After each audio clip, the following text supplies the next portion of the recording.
Hey, what's up guys? John here. Larry Fink, the CEO of BlackRock, just issued a letter of doom to all the shareholders about the future of America.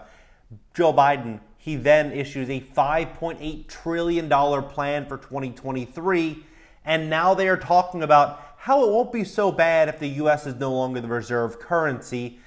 We're stepping into a whole new economy, a whole new way of life, and a whole lot of change coming forward. In this video, I'm going to walk you through step by step what Larry Fink said to his shareholders, what Joe Biden is intending to do, and what this is going to mean for me and you.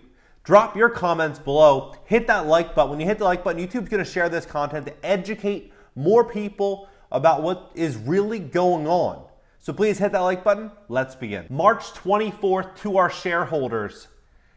The implications of the Russian invasion of Ukraine for companies, countries, and our clients. The money we manage belongs to our clients, and to serve them, we work to understand how changes around the world will impact their investment outcomes. The money we manage belongs to our clients, right? That's what they say. BlackRock is able to deliver for our clients during these volatile periods because of the emphasis we place on resilience. We have both built an investment platform and a business strategy that is resilient in the face of uncertainty. And resilience is much more than withstanding a sudden shock to markets. It also means understanding and addressing long-term structural changes, including what deglobalization, inflation, and the energy transition means for companies' valuations and our clients' portfolios. Russia's aggression in Ukraine and its subsequent decoupling from the global economy is going to prompt companies and governments worldwide to reevaluate their dependencies and reanalyze their manufacturing and assembly footprints, something that COVID has already spurred many to start doing. And while dependence on Russian energy is in the spotlight, companies and governments will also be looking more broadly at their dependencies on other nations.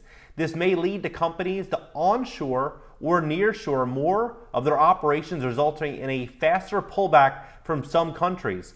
Others like Mexico, Brazil, the United States, or manufacturing hubs in Southeast Asia could stand to benefit. This decoupling will inevitably create challenges for companies, including higher cost and margin pressures. While companies and consumers' balance sheets are strong today, giving them more of a cushion to weather the difficulties on large-scale reorientation of supply chains will inherently be inflationary. Even more, the war's outbreak on economic impacts of the pandemic, including the shift in consumer demand from services to household goods, labor shortages, and supply chain bottlenecks, brought inflation in the U.S. to the highest level in 40 years. Across the European Union, Canada, and the UK, inflation is above 5%. Wages have not kept up, and consumers are feeling the burden as they are confronted by lower wages, rising energy bills, and higher costs at the grocery store checkout. This is especially true for lower wage workers who spend a high proportion of their wages on essentials like gas, electricity, and food. Central banks are weighing the difficult decisions about how fast to raise rates. They face a dilemma they haven't faced in decades, which has been worsened by geopolitical conflict and the resulting energy shocks. Central banks must choose whether to live with higher inflation or slow economic activity and employment to lower inflation quickly. Finally, a less discussed aspect of the war is the potential impact on accelerating digital currencies. The war will prompt countries to reevaluate their currency dependencies. Even before the war, several governments were looking to play a more active role in digital currencies and define the regulatory framework which they operate. The U.S. Central Bank, for example, recently launched a study to examine the potential implications of the U.S. dollar. A global digital payment system, thoughtfully designed, can enhance the settlement of international transactions while reducing the risk of money laundering and corruption. Digital currencies can also help bring down the cost of cross-border payments. For example, when expatriate workers send earnings back to their families, as we see increasing interest from our clients, BlackRock is studying digital currency stablecoins and the underlying technologies to understand how they can help us serve our clients. Now, Larry Fink is saying he's letting all the shareholders know that we are going to see more inflation due to the reorientation of our supply chains. He's also stated many times that he believes energy prices are going to continue to skyrocket, right? Energy prices are going to continue to skyrocket. Inflation is going to continue. He wants to bring jobs back to America. That sounds great, right? A lot of people are going to say that sounds amazing. We need to bring jobs back to America. But when we look at this inflationary environment, who can live off of $15 per hour, $20 per hour? Not many people, especially if you live in a city. Things are expensive. You might need $35, $40, $45 an hour to actually live. And you probably need 2 people working inside of the household. That's where things are now. Imagine when things continue to progress. Joe Biden is talking about a new spending bill with $5.8 trillion in 2023. There's going to be so much money in this system. Now, what I believe is going to happen is these big corporations are going to say, okay, we can run a factory with 800 employees or 1,000, but we can also incorporate technology, AI, robotics, to maybe reduce the required manpower by 50% or 70%. And over time, that just continues. And they do this because it's going to bring down their cost to actually manufacture goods to a level where people can actually afford to pay for them. Because if they're hiring 800 people and they're paying them all $45 an hour, who's actually going to be paying that salary? It's going to be the everyday consumer purchasing the goods. Now, if the everyday consumer doesn't have any money, what does this mean? It means they're no longer going to be able to run a profitable enterprise. So I believe they're going to start incorporating technology, robotics, and AI over the next 1 to 3 years. Elon Musk even came out the other day saying that he believes his humanoid robot's going to really handle boring and tedious tasks and dangerous tasks, as well as soon enough you're going to be able to download your own personality onto this robot. Now, if the average American is reading at a 7th grade level, I believe that they would be able to probably facilitate that person's job through a robot eventually, probably sooner than later.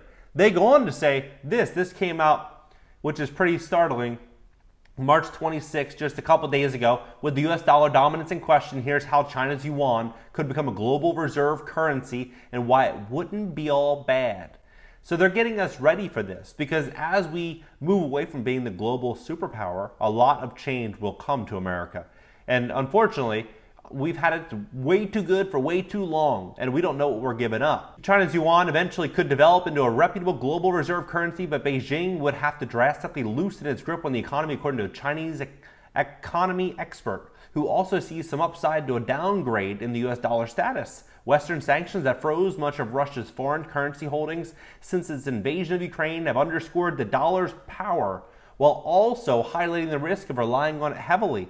The use of Chinese currency will inevitably expand and play a much bigger role in the world. A professor of clinical finance and business economics at USC told insiders some countries feel their economies could be held hostage to US policies because the dollar is dominant and countries want to diversify their risk. Already upwards of 70% banks hold some yuan as reserve currency, while many African countries and some of the Middle East regularly use it for transactions, he noted. Meanwhile, other central banks have diversified their holdings over the last 20 years, reducing the dollar's share of global reserves, the IMF said in a report on Thursday. And in recent weeks, more efforts to pull back from the dollar have emerged. Saudi Arabia and China are looking to use yuan in a new oil deal. Russia and India are in talks to revive a ruble-rupee ledger. Moscow has also demanded Europe to use rubles to pay for its natural gas and may even turn to Bitcoin for payment. With the dollar to lose its status as the world's reserve currency, it would raise interest rates for a historically large debt relative to the economy, warned Thomas Phillipson, a former acting chairman for the White House Council of Economic Advisors. That means American consumers and businesses would face higher borrowing costs. Prices for imports would also likely rise.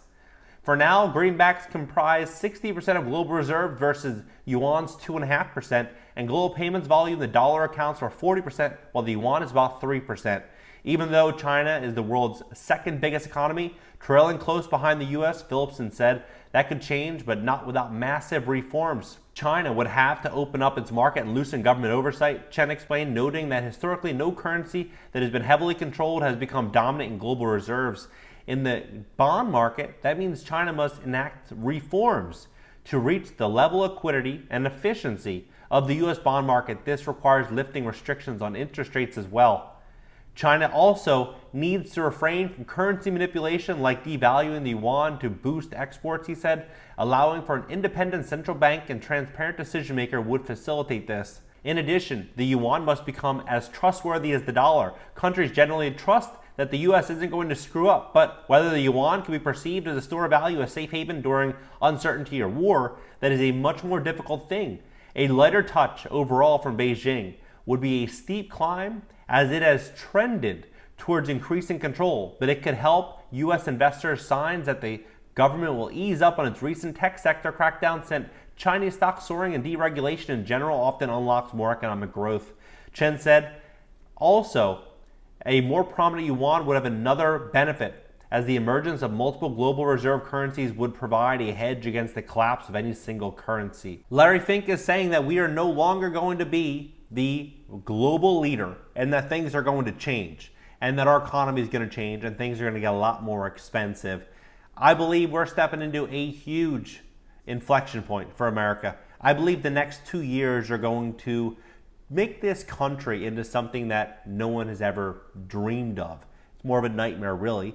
We're stepping into this new environment. And I think this new environment is going to favor value investing. It's going to favor multiple passports. It's going to favor having stores of value such as precious metals. It's going to favor strategic and smart value investors. It's not going to favor people that are speculating on things that they do not understand, people that are reckless with money, and people that are in a lot of debt. So if you are in credit card debt, this is a great time to try to restructure that debt. If you're paying a lot of money for rent and paying a lot of money just for your day-to-day expenses, maybe you can pull that back a little bit and reassess what's going on. You're definitely going to want to have options as things unravel. And to me, it looks like we are in that period right now as things are going to continue just getting harder and harder and harder.